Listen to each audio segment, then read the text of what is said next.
Hello everyone! Welcome dito sa inyong Timeless Collective Love Reading. Ayan. Kung tumutugma sa'yo, baka para sa'yo. Kung hindi tumutugma, for sure hindi para sa'yo, paubayang na lang sa iba. Maraming salamat nga pala sa mga patuloy na sumusubaybay sa ating YouTube at dito sa Facebook. Na-reach na natin yung 39k subscribers sa YouTube. Thankful and grateful sa lahat ng sumusubaybay at nag-subscribe. At kung hindi pa po kayo nakakasubaybay sa ating YouTube and Facebook, don't forget to subscribe, like, and follow.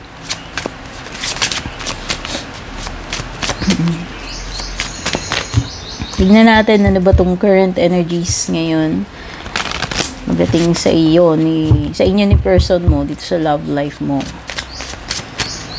So, timeless reading ito kahit kailan nyo po ito matsyempuhan, mapanood, makita, Uy, mukhang may unfinished business pa dito kay person. Parang willing pa itong makipag-ayos sa'yo. Ayan. May mga bagay na hindi pa tapos. Dito sa connection yung dalawa, may mga bagay pa siyang gustong i-clarify. Gusto pa niyang bumalik. Gusto pa niyang makipag-ayos sa'yo.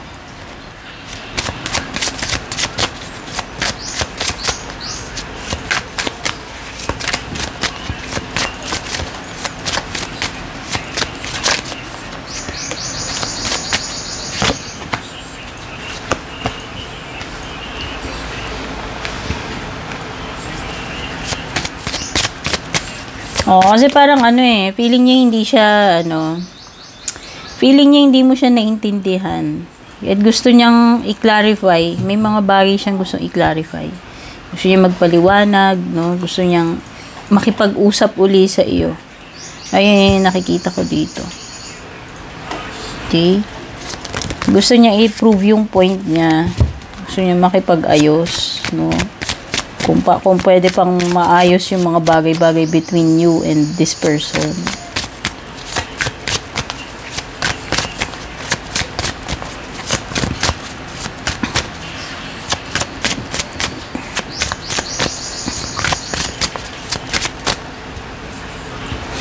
Feeling niya kasi misunderstood siya, Kasi nagkaroon kayo ng away, ng pagtatalo, and then hindi niya na na-explain ng maayos yung sarili niya, Hindi niya na na-prove yung point niya dito. Possible na hindi kayo nagkaintindihan dun sa last na usap ninyo. And umaapela siya. Gusto niya na gusto niya makipag-usap sa'yo para makipag-ayos,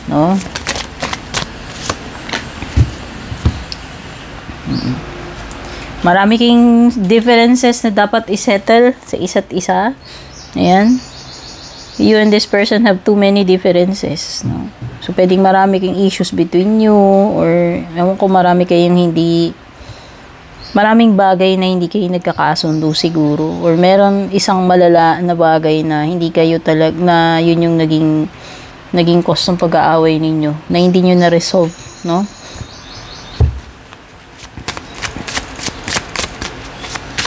Kumbaga pa, nakikita ko kulang kayo sa understanding dito sa isa't isa. Ayan, may understanding card.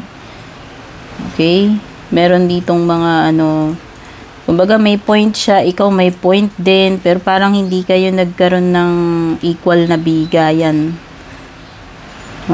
Para pakinggan yung ninyo, yung mga points ninyo pareho.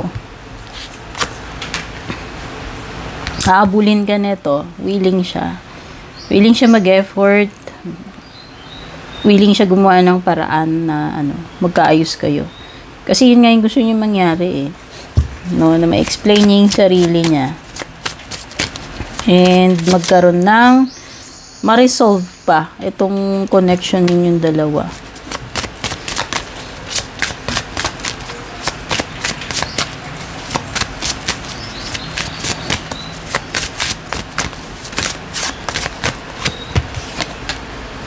Possible na may third party situation. Hindi ko alam kung itong third party na tinutukoy nito is mga family members na nakikialam dito sa relationship niyo, or may mga ibang tao na nag-i-influence sa kanya, Or pwede naman literal talaga na merong pinagselosan or naging third party. Na yun yung naging, ano ba tawag dito?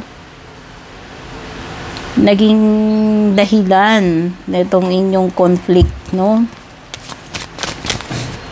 Kasi sinasabi dito, there were other things that got in the way, no, sa inyong dalawa. Hindi naman necessary tao, pwedeng ibang bagay lang din yung problema. Pero yun na nga, kung ito ay nag third party, willing siya na na makipag-reconcile sa iyo, willing siya na ayusin. Ayan o, gusto niya, nagde-demand siya dito ng umapela siya na mabibigyan mo siya ng chance na makapag-usap kayo, maipaliwanag niya, maklear niya yung sarili niya rito.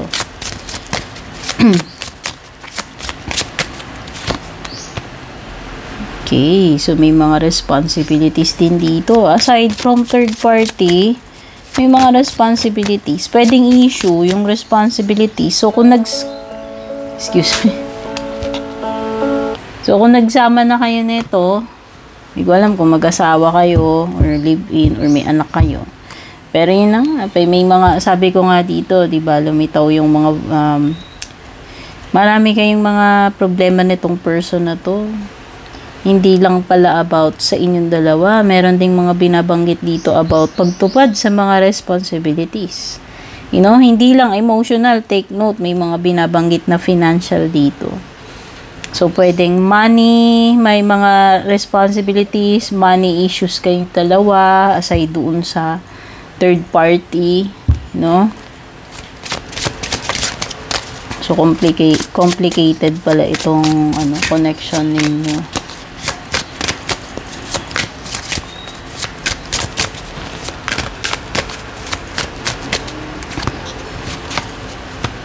Oo, gusto niya talaga. Ayan, magre-reach out talaga yan. Maghahanap talaga to ng paraan para ikaw ay makausap. Makapag-usap kayo ng masinsinan at may ayos yung mga problema ninyo. Kung ano mga issues meron kayo, maapila siya na makikipag-usap uli. Gagawa to ng paraan na communicate ka sa kanya, na pumayag ka na makapag-usap kayo. Okay?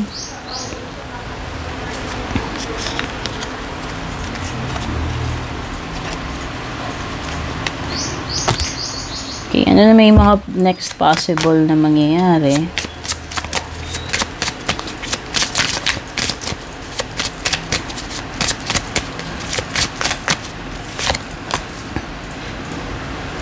Okay, so may mga na-realize na to. So, in fairness, natauhan naman tong person mo. Na-realize niya yung mga mali niya. Kaya nga, ayan siya, lumalapit at willing maghabol. Umaapila sa'yo na bigyan mo siya ng another chance na maayos niya yung, maayos niya itong mga problema niya. Maayos ninyo yung mga problema ninyo. No?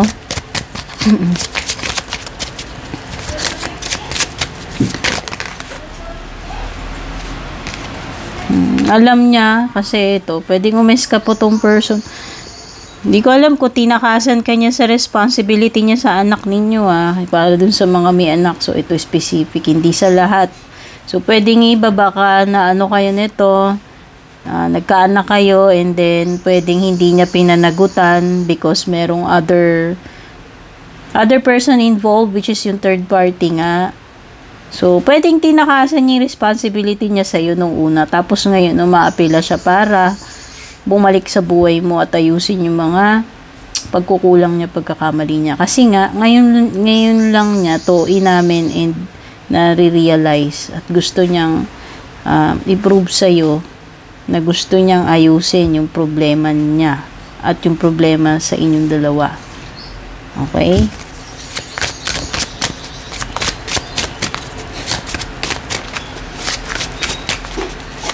Ano yung possible outcome nito? Ano naman ang possible outcome nito? Okay.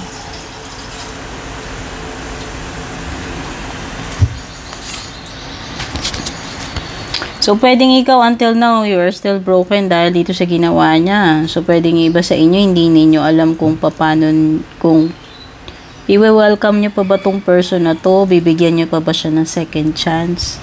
O pwede kasing na-trauma na kayo, nadala na kayo, ayaw niyo na, no? Pero yun na nga, sabi ko nga, gagawa ng paraan to. Mahabulin at habulin ka niya. Kasi gusto niya na maayos kayo uli. Lalo na kung may anak na involved dito. No? Pero yung iba nga sa inyo, feeling broken pa rin kayo.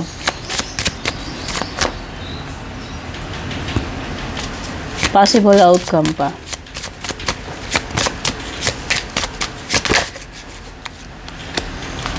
Ay, okay.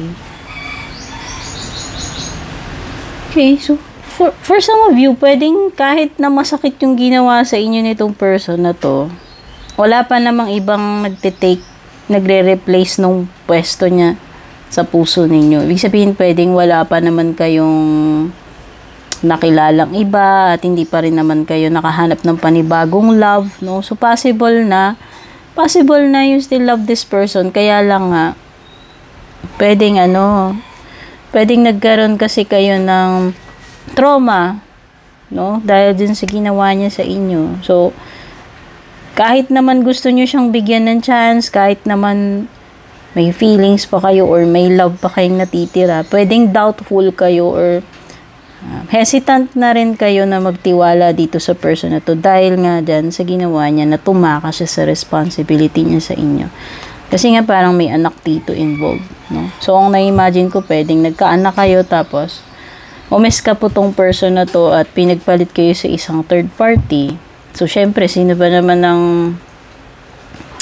madaling makakaget over sa ganyan? So, pwedeng iba sa inyo, you're still dealing dito sa pagiging broken or yung pwedeng, na nga kayo, yung takot, no?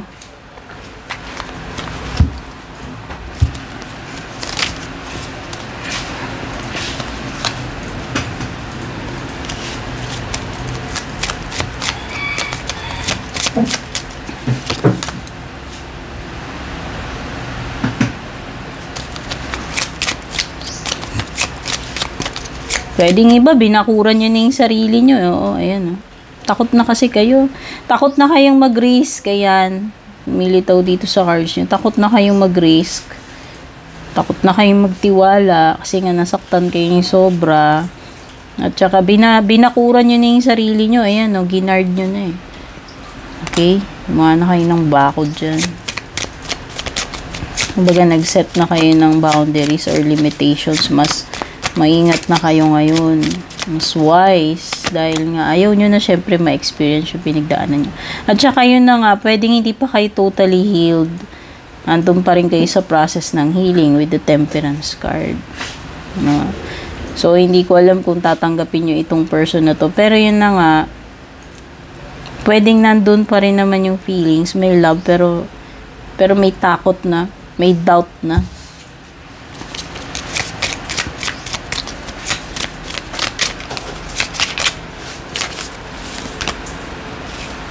Kasi this person left you broken. Ayan. Hirap kayong makabangon doon sa ginawa niya sa inyo. Kumbaga, you're still dealing with the pain, with the trauma. So, ayan. Depende na lang sa inyo kung tatanggapin niya pa itong person na to. Pero, parang hindi pa kayo 100% healed kasi nga ayan, andyan pa rin yung Temperance card, yung healing card, no? So, pwedeng pinoprocess nyo pa itong mga bagay na to, lalo na kung babalik siya sa buhay ninyo. So, you need time to think para dito. Okay? So, ito yung Love Reading Collective. Sana nagustuhan nyo. Kung nakarelate kayo, don't forget to like and share. Take care and God bless.